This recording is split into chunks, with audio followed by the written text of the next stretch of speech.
사람마다 살면서 꼭 이루고 싶은 소원이 있습니다. 그것을 말하기를 버킷리스트다 이렇게 표현하기도 하는데요. 평생 한 번쯤 해보고 싶은 일, 꼭 해봤으면 좋겠다 이런 마음에 품고 또 가슴에 두고 이루지 못한 소원을 하나씩 완성해 간다면 아마 감동적인 이야기가 될 것입니다. 누군가에게는 특별하지 않은 일일 수 있으나 누군가에게는 특별함과 의미로 다가오게 되죠. 누군가는 그게 별거 아닐 수 있어요. 그런데 누군가에게는 그 기억이, 그 경험이, 그 추억이 굉장한 의미로 다가올 수 있다는 거예요. 삶의 가치와 의미를 발견할 수 있는 그러한 의미까지 갈 수 있는 거죠. 우리는 어떤 소원이 있으십니까? 리스트를 좀 작성해 보시는 것을 추천해 드립니다. 좋은 거예요. 이거 해봤으면 좋겠다. 기회가 된다면 꼭 해봤으면 좋겠다. 가족 버킷리스트도 있겠지만 개인 버킷리스트를 한번 작성해 보시고 꿈꾸시고 포기하지 마셨으면 좋겠습니다. 그리고 언젠가는 그 일들이 다 이루어져서 참 삶의 가치와 의미가 더 이렇게 살아있는 그런 모습이 되었으면 좋겠습니다. 오늘 여호수아서 끝부분을 우리가 묵상을 하게 되었는데, 여호수아서 끝부분에 어떤 버킷리스트를 기록하고 있는지를 찾아보고 또 점검하는, 그래서 우리의 신앙을 생각해보는 시간을 가져보려고 합니다. 여호수아서에는 땅 정복 이야기가 나옵니다. 땅 정복을 마쳤고 이제 기업을 다 받게 되었습니다. 이제는 무엇을 하면 좋을까요? 땅 정복이 끝났어요. 그리고 분배가 맞춰지게 되었습니다. 이제 이스라엘은 무엇을 하면 좋을까? 어제와 오늘을 잘 살았으니 이제는 미래에 대한 이야기를 해 나가야 되지 않을까요? 어제와 오늘을 잘 살았다고요. 이제는 미래에 대한 이야기를 해 나가야 될 때가 된 겁니다. 이스라엘은 성공한 민족입니다. 어떤 의미에서 성공했는지 들어보세요. 종 되었다가 노예 되었다가 출애굽함으로 자유와 구원을 얻은 민족이죠. 노예 되었다가 자유와 구원을 얻은 민족이 많지는 않거든요. 성공했어요. 광야를 떠돌던 유목민이 땅을 차지하고 마침내 안식하게 되었지요. 원래 자신들의 땅이 있지 않았어요. 유목민이었어요. 그런데 그들이 땅을 차지하고 안식하게 되었으니 성공했다라고 얘기할 수 있을 겁니다. 해피엔딩이죠. 이게 정말 해피엔딩으로 끝나는 겁니다. 그런데 현재를 기준으로 하면 해피엔딩이라고 얘기할 수 있어요. 하지만 미래를 기준으로 하면 이게 장담할 수 없다는 거예요. 분명 지금 시점은 해피엔딩이에요. 여호수아서가 그렇게 마무리됩니다. 그렇지만 미래를 기준으로 했을 때 해피엔딩이라고만 얘기할 수는 없다는 겁니다. 왜냐하면 미래가 열려져 있거든요. 좌할 수도 있고 우할 수도 있는 겁니다. 그래서 지금의 선택과 결단이 그렇게 중요한 겁니다. 지금까지는 해피엔딩이에요. 그런데 미래는 열려져 있다고요. 그런데 그 열려진 미래를 좌할 수도 있고 우할 수도 있는 상황이지요. 그래서 지금의 선택과 결정이 이스라엘로서는 그렇게 중요한 순간이 될 수밖에 없었다는 겁니다. 여호수아서의 후반부는 미래의 문제를 다루고 있어요. 지금까지 잘 살았으니 이미 충분합니다. 이미 족하다라고만 얘기할 수 없다는 거예요. 사람이 오늘만 살아갈 수는 없잖아요. 미래를 준비해야 했던 겁니다. 내일이 아름다워야 오늘도 빛나요. 생각해 보세요. 내일이 아름다워야 오늘이 빛나는 거예요. 과거를 돌아보며 그때가 전성기였고 지금은 아니다라고 말한다면 마음 아프지 않습니까? 그때는 좋았다는 거예요. 그때는 전성기였다는 거예요. 그때는 행복했다는 거예요. 근데 지금은 아니다라고 느껴지고 있다면, 그렇게 생각하고 있다면 그거는 가슴 아픈 일이죠. 미래의 그날 말하기를 그때도 좋았지만 지금이 더 좋다라고 얘기할 수 있는 게 가장 좋은 거잖아요. 그때도 좋았다, 그러나 지금이 더 좋다, 이렇게 얘기할 수 있을 때가 제일 좋지 않습니까? 함께 의지하며 살아가는 우리 부부 관계에 있을 때 그때도 좋았다, 사랑했다, 근데 지금이 더 좋고 더 사랑한다, 옆에 앉아 얼굴 보시면서 그렇게 얘기하면 진짜 좋은 거잖아요. 아, 참 잘 걸어왔구나, 잘 살아왔구나, 이런 마음도 들 겁니다. 그러기 위해서는 요단 동편의 르벤, 갓, 므낫세 반지파도 그렇고 요단 서편을 기업으로 받은 9지파도 그렇고 여호와 신앙에 대해서 흔들림이 없는 상태가 되어야 한다는 거예요. 그때도 좋았지만 지금이 더 좋다라고 얘기하려면 요단 동편을 땅을 기업으로 받은 2지파 반과 요단 서편을 기업으로 받았던 9지파 반이 여호와 신앙에 대해서 흔들림이 없어야 된다는 겁니다. 이스라엘이 가나안을 정복한 이유가 무엇일까요? 단순히 잘 먹고 잘 살기 위해서 가나안 땅에 들어간 것입니까? 잘 먹고 잘 살기 위해서 목숨 걸고 그 땅을 차지하게 된 것입니까? 아니죠. 단순히 잘 먹고 잘 살기 위함이 아니라 하나님을 잘 섬기기 위해서 그 땅에 들어갔고 목숨 걸고 그 땅을 정복했으며 그 땅을 기업으로 분배받은 거잖아요. 왜요? 여호와 하나님을 잘 섬기기 위함, 이 분명한 목적이 선명했던 거죠. 이러한 이유로 여호수아서 결론부에는 여호와 경외와 언약을 반복해서 강조하고 있는 거예요. 여호수아를 읽다 보면 이상해요. 땅 정복에 대한 이야기며 땅 분배에 대한 이야기라며, 여호수아서의 주제가 그것이지 않습니까? 땅 정복과 분배. 그런데 여호수아서의 많은 분량이 후반부에 갈수록 여호와 경외와 언약에 대한 얘기들을 반복하고 강조하고 있어요. 몇 가지 사례가 등장하는데, 첫 번째 사례는 동편의 지파들이 자신들의 기업으로 돌아가는 그때 여호수아가 그들에게 권면하는 장면입니다. 이렇게 여호수아가 그들을 축복하죠. 너희가 순종하여 오늘까지 형제들을 위해서 오래도록 함께 싸웠고 책임을 다했다. 동편 지파들을 축복하는 거예요. 칭찬하는 거예요. 너희가 하나님의 명령에 순종해서 지금까지 오래도록 형제들을 위해서 목숨 걸고 함께 싸웠다. 너희들은 책임을 다했노라. 이제 여호와 하나님께서 안식을 주셨으니 너희에게 준 소유지와 장막으로 돌아가라 라고 명령하면서 한 가지를 부탁하게 됩니다. 그 여호수아가 부탁한 말은 이것입니다. 너희의 하나님 여호와를 사랑하고 그의 계명을 지켜 행하라. 동편 지파들이 이제 요단 동편으로 돌아가야 하는 거예요. 하나님이 주신 기업으로. 돌아가는 그들에게 여호수아가 한 가지를 부탁하지요. 여호와를 사랑하십시오. 여호와께서 말씀하신 언약에 순종하십시오. 마음을 다하여 성품을 다하여 여호와를 섬길지어다. 섬겨 가십시오라고 명령하죠.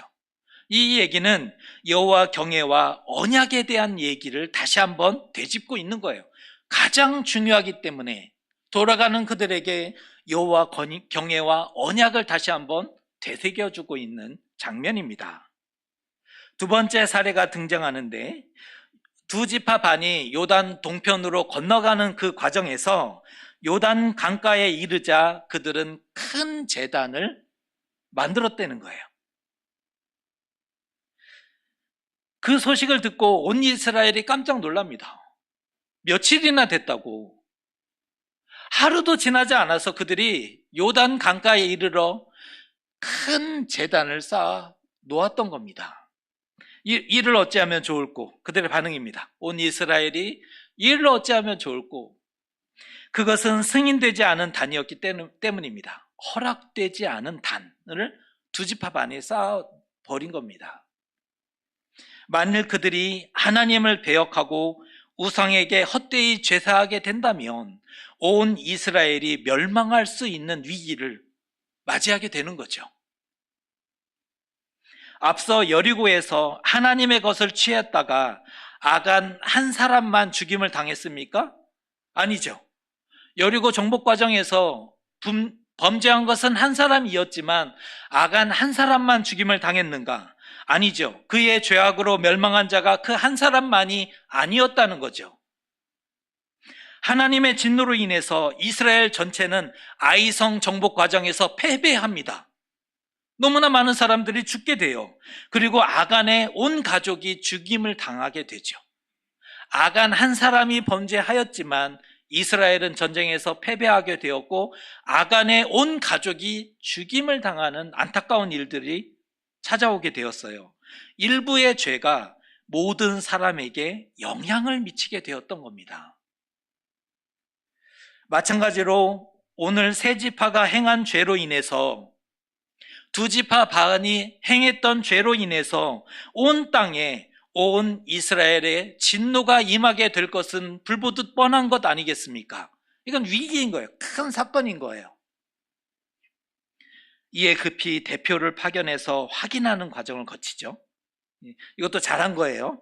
이걸 재단이 만들었다는 그 얘기만 듣고 칼 들고 나가서 두 지파 반을 멸족하는 게 아니라 대표를 파견해서 확인하는 과정을 거치게 되는데요. 만일 사실이라면 저들은 두 지파 반은 마땅히 죽어야 할 자가 되는 거고요. 하지만 실상을 알아봤더니 제사를 위한 단이 아니었고 우리와 너희 사이에 증거가 되게 하기 위함이라는 사실을 알게 되었죠. 우리 묵상 같이 해왔잖아요. 우리 지난주 되어진 일들을 제가 다시 정리를 해드리는 거예요. 얘기를 들어봤더니 이게 제사를 위한 게 아니라 제사를 위한 게 아니라는 거예요. 너희와 우리 사이의 증거의 단으로 만들어 놓았던 겁니다. 지금은 모두가 한 형제요 이스라엘이 맞아요. 왜냐하면 광야에서 태어났고 함께 요단을 건넜으며 약속의 땅에 들어와서 하나님의 도우심을 통해서 가나안 7 족속을 다 물리친 그러한 기적과 역사를 함께 이루어냈어요. 하나님의 역사를 기억한 하나님의 역사를 함께 보았던 사람들이 그것을 한 형제다, 한 이스라엘이라고 인정을 해줄 거예요. 하지만 시간이 지나고 후일에는 동편 지파에 대해서 너희가 이스라엘의 하나님 여호와와 무슨 상관이 있느냐라고 말하게 될 것이 분명하죠. 이것은 명확해요. 그 시대의 사람들이 다 죽고 떠나게 되면 하나님의 역사를 본 사람들이 떠나게 되면 요단 동편의 지파들에 대해서 너희가 이스라엘의 하나님 여호와와 무슨 상관이 있느냐라고 선을 긋게 될 것이 분명하다는 거예요. 근거도 명확하죠. 여호와께서 이 요단강을 경계로 삼으셨나니 분명 약속의 땅은 요단 서쪽이거든요. 서쪽에 있는 지파들이 그것을 근거로 얘기할 거예요. 여호와께서 이 요단을 너희와 우리 사이의 경계를 삼으셨으니 너희는 여호와께 받을 분깃이 없다 라고 얘기할 것이 분명합니다. 필경 여호와를 경외하지 못하게 만들어 버릴 거예요. 너희는 이스라엘이 아니다. 이에 동편 지파들에게는 번제나 화목제를 위함이 아닌 증거의 단이 필요했다는 거예요. 이건 번제를 위한 단이 아니에요. 화목제를 제사를 하고자 하는 단이 아니에요. 증거를 요구하는 단이 필요했다는 겁니다. 자신들도 이스라엘이라는 일종의 보험인 거죠. 보험입니다. 요단가에 있는 우리 선조가 만들어 놓은 요단가에 있는 여호와의 제단을 보라. 우리도 이스라엘이며 하나님의 백성이다 라고 증거를 제시할 수 있게 된 거죠. 극적으로 오해가 풀렸죠. 전쟁이 취소됩니다. 다행이에요. 이스라엘은 세 개의 지파가 하나님을 버렸을까 해서 진노했어요. 세 개 지파는 여호와를 경외하지 못하게 될까 봐 걱정했어요. 신앙적으로 보면 참 예쁘지 않습니까? 이스라엘이 생각하기에 세 개의 지파가 하나님을 버렸을까 하는 진노가 있었어요. 이거 잘한 거잖아요. 하나님을 버린 것에 대한 진노. 세 개의 지파는 하나님을 경외하지 못하게 될까 봐 걱정한 것. 신앙적으로 보면 참으로 아름다운 거죠. 우리는 어느 때 진노합니까? 우리 기준은 언제나 나입니다. 그러니까 우리가 어느 때 화가 나요? 나의 기준이죠. 내 뜻과 다르거나 마음에 들지 않을 때 진노하죠. 내 뜻과 다를 때 화가 나는 거예요. 내 마음에 들지 않을 때 화가 나요. 그러나 이스라엘은 하나님 보시기에가 기준이 되었어요. 적어도 이때는 하나님 보시기에가 기준이 되었다는 거예요. 하나님을 경외하지 않는 것에 진노해요. 하나님을 잃게 될 것을 걱정해요. 적어도 이때는 하나님을 경외하지 않는 것에 하나님을 잃게 될 것을 걱정했다는 거예요. 비본질의 목숨 거는 우리와는 다르죠. 우리는 누가 하나님을 손가락질해도 그렇게 기분 나쁘지 않아요.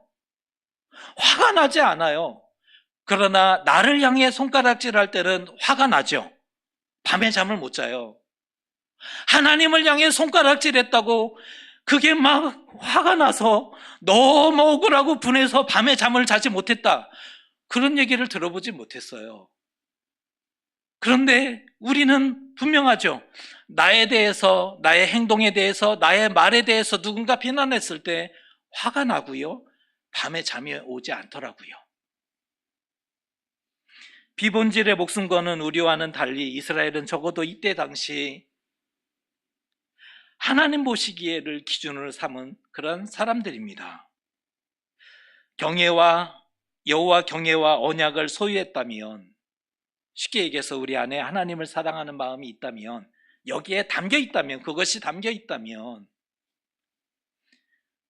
우리도 나 중심의 세계관에서 하나님 중심의 세계관으로 한 걸음 더 나아가야 되지 않겠습니까? 하나님을 사랑하는 마음이 여기에 담겨 있다면 나 중심의 생각과 나 중심의 세계관에서 한 걸음은 하나님 중심의 생각과 하나님 중심의 세계관으로 발을 내디디는 방향이 맞는 거잖아요. 이걸 해보자는 거예요. 한 걸음은 하나님 중심의 세계관으로 내디뎌 보자는 거예요. 세 번째 사례는, 여호수아에서 언급된 세 번째 사례는 여호수아 자신의 유언이 언급됩니다. 많은 분량을 차지하면서 여호수아의 유언이 하나의 사례로 언급이 됩니다. 여호수아가 유언을 남기면서 이렇게 이스라엘 백성들에게 설교하죠. 이스라엘이여, 여호와가 모든 나라에 행하신 일을 들으십시오. 이스라엘 백성들이여, 나는 이제, 그러니까 자신의 스승 모세가 마지막 유언을 남기고 떠난 것처럼 여호수아도 자신의 사명을 다한 다음에 이스라엘 백성들을 향해서 지금 유언하는 장면입니다. 이스라엘이여, 여호와가 모든 나라에 행하신 일을 기억하십시오. 이스라엘이 칼이나 활로 이 같은 일을 이루어낸 것이 아니었잖아요. 이스라엘이 승리한 이유는, 이스라엘이 가나안을 성공적으로 정복한 이유는 여호와가 이스라엘을 위해서 싸워주셨기 때문입니다. 그것을 여호수아가 이스라엘 백성에게 다시 되새겨 주는 겁니다. 여러분이 힘을 다해서 용맹스럽게 싸웠기 때문이 아닙니다. 여호와께서 여러분을 위해서 싸워주셨기 때문입니다. 적의 손에서 건져주셨고 이스라엘 손에 적들을 붙여주셨기 때문에 우리가 이긴 것입니다를 얘기하고 있어요. 심지어 왕벌의 얘기를 하잖아요. 큰 벌을 보내서 적들을 두렵게 만들어 주셨다는 거예요. 하나님이 왕벌을 적들 앞에서 보내셔서 적들을 두렵게 만드셨고 적들을 쫓아내신 결과임을 강조해요. 하나님이 주도적으로 주권적으로 도우셨고 자기 백성들을 간섭해 주셨음을 언급하고 있는 겁니다. 여호수아가 무엇을 권면했습니까? 과거의 실수와 실패를 버리십시오.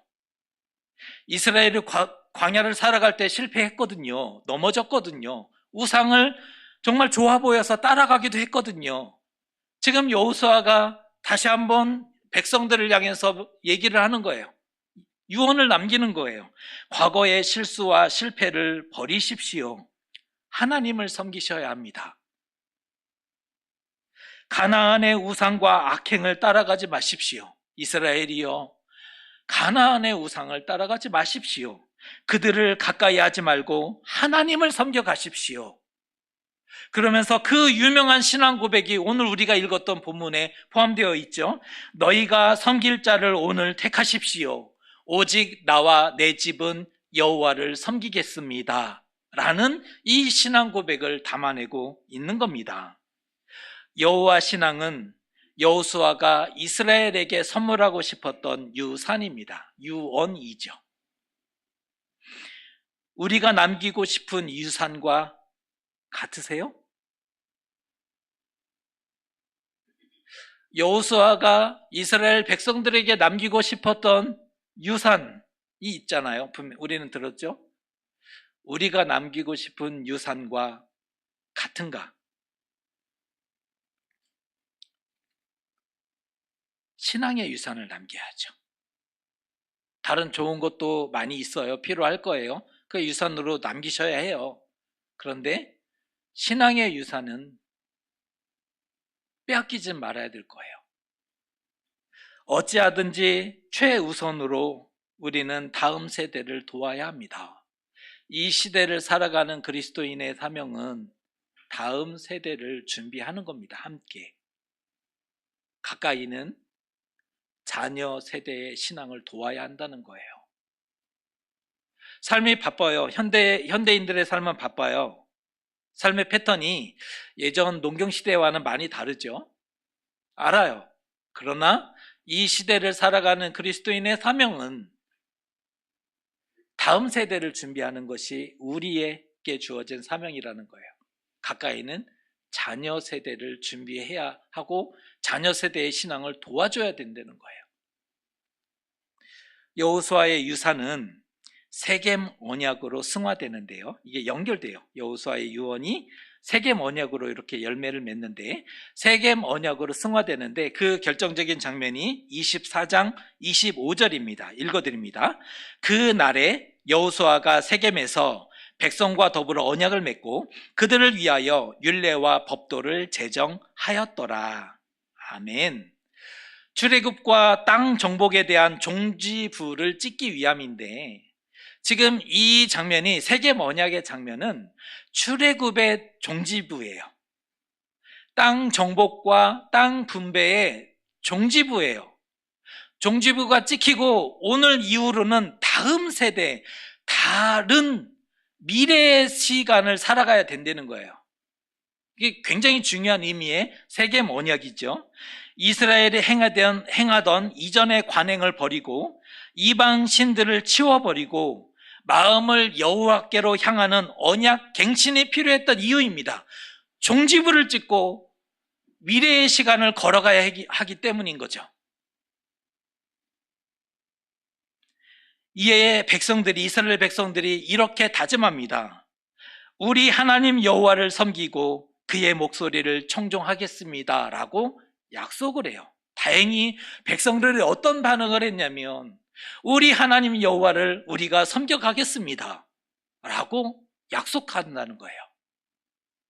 세겜 언약은 여호와를 경외하겠다는 다짐입니다. 이 언약이 굉장히 특별하긴 하나 이렇게 칼로 손을 하고 이렇게 해서 같이 돌려서 우리 절대로 변치 말자 이런 게 아니고요. 다짐이에요. 세겜 언약은 새롭게 다짐하는 거예요. 우리가 여호와를 섬기겠습니다. 여호와를 버리지 않겠습니다라는 그런 다짐인 거예요. 약속의 땅에서 어떻게 살지를 맹세하는 미래 준비 언약인 거죠. 미래 준비 언약이에요. 이스라엘을 지켜주는 안전장치죠. 이거는 이스라엘을 지켜주는 안전장치에 해당합니다. 이스라엘이 범죄할 때마다 생각하게 될 거예요. 그들은 언약을 다시 맺었고 다짐했잖아요. 그러나 그들이 넘어졌을 때 생각할 거예요. 우리가 여호와만 섬기겠다고 언약하고 맹세했거늘 우리가 왜 넘어졌을까? 우리가 받은 세례와 같은 의미예요. 나는 세례받은 사람이거늘 내가 이렇게 하는 것이 정녕 맞는 것일까를 되새기게 되잖아요. 세례가 그래서 중요한 거예요. 나는 세례받은 사람이거늘 나는 여호와를 경외하겠다고 다짐한 사람이거늘 내가 이렇게 살아가는 것이 맞을까? 흔들리는 신앙을 붙잡아주는 역할을 해요. 그래서 세계 언약이 이스라엘 역사에서 그렇게 중요한 겁니다. 넘어지거나 실패하지 않도록 도와요. 죄와 허물 가운데서 다시 회개하고 돌아오도록 돕는 장치입니다. 우리는 돕는 장치가 있어요? 세례 받으셨습니까? 이제 이스라엘은 더 이상 애굽을 살아가지 않아요. 그들이 서 있는 땅은 광야가 아니에요. 지금부터는 약속의 땅을 살아가야 합니다. 애굽을 지나왔다고요. 지금 서 있는 땅은 광야가 더 이상 아니에요. 이제는 약속의 땅을 살아가야 합니다. 어떻게 살아야 할까요? 약속의 땅에서 행복하고 번영하는 길은 무엇일까? 그 질문을 여호수아서 끝부분 결론부가 던져주고 있는 거예요. 약속의 땅에서 너희는 이미 애굽을 지나왔다. 이제는 광야에 서 있지 않는 백성이다. 이제는 약속의 땅에 살아가야 하는데 이곳에서 이 땅에서 행복하고 번영하는 길은 무엇일까? 여호수아가 마음에 두었던 버킷리스트를 작성해 주는 거예요. 버킷리스트를 언약을 갱신하고 여호와를 가까이 하십시오. 약속이 성취되었으니 이제 약속이 성취된 것을 봤잖아요. 구약이 약속하고 있고 하나님의 율법이 약속하고 있는 그 약속이 성취된 것을 봤어요. 자손 약속과 땅 약속과 복 약속이 지금 자신들의 민족 안에 먼저 성취된 것을 이스라엘은 보았다고요. 약속이 성취되었으니 이제 이스라엘도 언약에 헌신하고 순종해야 되지 않습니까? 그 결단을 요구하고 있는 장면인 거죠. 약속이 성취되었는데 이제 이스라엘이 언약에 헌신하고 순종하는 모습을 보여야 되는 순간인 겁니다. 여호와 경외와 언약이 있을 때 생명과 안식이 주어져요. 이스라엘에게는 여호와 경외와 언약이 있을 때 생명과 안식이 주어지는 그러한 민족들입니다.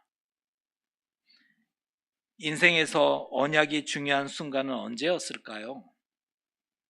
우리가 걸어온 삶에서 언약이 중요했던 순간은 언제였을까요? 애굽에서 종으로 살아갈 때? 광야에서 방황하며 훈련해야 될 때? 아니면 가나안 땅에 들어와 전쟁과 위기와 어려움 가운데 놓여 있을 때? 아니면 약속이 성취되어서 안식을 앞두고 있을 때? 삶에서 하나님과의 언약은 언제나 중요했습니다. 돌이켜보면 우리가 살아오면서 하나님과의 언약은 언제나 중요했다는 거예요. 성공과 실패의 순간, 성공했을 때는 성공했기 때문에 중요했고 실패했을 때는 실패했기 때문에 중요했어요. 성공했을 때 하나님을 놓치면 무너질 것이며 실패했을 때 하나님을 바라보지 못했다면 완전한 끝인 거잖아요. 돌아보면 성공과 실패의 순간, 기쁨과 슬픔의 순간, 젊을 때와 노년의 순간, 모든 순간이 하나님과의 언약이 소중한 시간들이었다는 거예요. 어쩌면 바로 지금이, 우리가 숨쉬고 있는 바로 지금이 함께 하나님 앞에 하나님 그렇습니다. 다시 한번 하나님을 바라보고 싶은 예배를 드리며 다시 한번 하나님과 언약하며 다짐하고 싶은 바로 이 순간이 가장 중요한 언약을 기억하는 시간이 될 수 있을지 모르겠습니다. 지금 우리는 미래와 관련된 이야기를 하고 있는 중인 거예요. 끝까지 여호와를 경외하는 것, 끝까지 여호와를 포기하지 않는 것, 믿음이 무엇이냐고 물으신다면 끝까지 여호와 믿음을 지켜내는 것, 그것이 믿음이다라고 얘기할 거예요. 무엇이 믿음입니까? 끝까지 하나님을 포기하지 않는 것, 끝까지 하나님을 버리지 않는 것, 그것이 믿음이지 않습니까? 지금 다짐하십시오. 지금 다시 언약하십시오. 하나님, 제가 다시 하나님을 바라보겠습니다. 나의 모든 인생의 흥망성쇠와 함께 걸어주셨던 하나님, 지금 다시 하나님을 바라보는 사람이 되겠습니다 라고 마음에 다짐하는 것, 그게 언약입니다. 삶을 사랑하십니까? 오래 성공하고 승리하기를 원하십니까? 나와 내 집은 여호와를 섬기겠습니다 라는 다짐, 그것이 우리의 버킷리스트가 되셨으면 좋겠습니다. 많은 좋은 것을 가지십시오. 많은 좋은 것을 유산으로 남겨주십시오. 그러나 그 중에 가장 소중한 하나가 나와 내 집은 여호와를 섬기는 것, 그것이 되실 수 있었으면 좋겠습니다. 다시 새롭게 한다는 것은 아름다운 것입니다. 더 나은 미래를 위해서 다짐하는 것은 참으로 아름다운 것입니다. 지금 가장 잘 살아가는 우리의 삶의 결단은 더 나은 미래를 위해서 고민해 보는 것, 더 나은 삶을 위해서 다짐하고 결단하는 것, 그게 가장 아름다운 모습이라는 거예요. 하나님이 여러분에게 복을 주셔서 생명과 안식으로 함께 하시기를 주님의 이름으로 축복합니다. 기도하겠습니다. 약속의 땅을 살아가는 이스라엘의 미래를 위해서